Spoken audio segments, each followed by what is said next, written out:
Hello అండి. Welcome to my channel. నేను మీ శ్రీలత. మీరు నా ఛానల్‌ను ఫస్ట్ టైం చూస్తుంటే సబ్స్క్రైబ్ చేసుకోండి. నా వీడియోస్ నచ్చితే లైక్ చేయండి, షేర్ కూడా చేయండి. నేను ఈరోజైతే కొబ్బరితో బర్ఫీ చేస్తున్నానండి. చాలా సింపుల్‌గా ఓన్లీ 2 ఇంగ్రీడియెంట్స్ అండి. చాలా సింపుల్‌గా అయిపోతుంది. ఇక మనకి ఇంట్లో కొబ్బరి గిన్నె గనక ఉంటే ఇలా కొబ్బరినంతా తీసేసుకొని నేను తురమలేదండి. మిక్సీ జార్‌లో ఇలా చిన్న చిన్న ముక్కలుగా చేసుకొని మిక్సీ జార్‌లో మెత్తగా గ్రైండ్ చేసుకున్నాను. ఇక ఏంటంటే తురిమి కూడా తీసుకోవచ్చు. నేను తురమలేదు. ఇలా అయితే ఇంకా మెత్తగా వస్తదని చెప్పేసి చూడండి చాలా మెత్తగా వచ్చేసింది.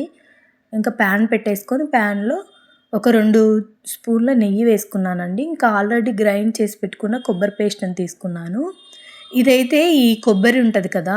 నేను ఒక కప్పు కొబ్బరికి ఒక కప్పు బెల్లం ఏసానండి. మనం బెల్లం పాకం పట్టాల్సిన అవసరం లేదు. నెయ్యిలో కొబ్బరిని ఒక ఒక 2 నిమిషాలు అలా ఫ్రై అవ్వనిచ్చి ఇందులోకి తురుముకున్న బెల్లాన్ని వేసేసుకోవాలి.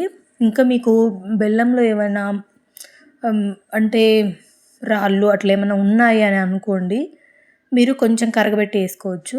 లేదు అనుకుంటే డైరెక్ట్ ఏసుకోవచ్చు. ఇది మంచి బెల్లమే అని చెప్పేసి నేను డైరెక్ట్ ఏసాను. ఇక కొంచెం కొంచెంగా బెల్లం అంతా బాగా మెల్ట్ అవుతూ ఉంటది.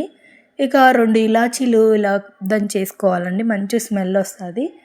ఇక బాగా మగ్గుతుంది. ఇంకా మనకి పాకం స్మెల్ వస్తూ ఉంటది. దగ్గర పడే కొద్దీ పాకం స్మెల్ అనేది వస్తూ ఉంటది.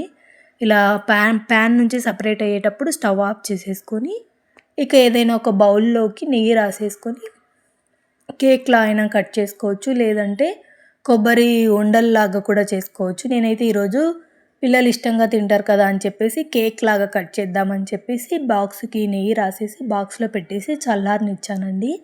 ఇక చల్లారిన తర్వాత నైఫ్‌తో కట్ చేసుకోవడమే.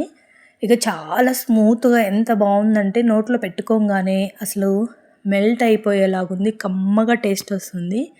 ఇక నేను ఇలా అయితే జీడిపప్పులతో ఇలా గార్నిష్ చేసుకున్నాను. ఇక చూసేకి కవ్వలాగా ఉంది. అసలు కలాకండ్, కవ్వ బర్ఫీ ఉంటది కదా!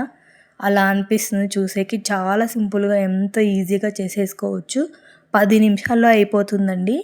ఇక మీరు కూడా చేసేసుకొని ఎలా వచ్చిందో కామెంట్ చేయండి. లైక్ చేయండి. వీడియోస్ నచ్చితే షేర్ కూడా చేయండి. సబ్స్క్రైబ్ కూడా చేసుకోండి. మళ్ళీ ఒక మంచి వీడియోతో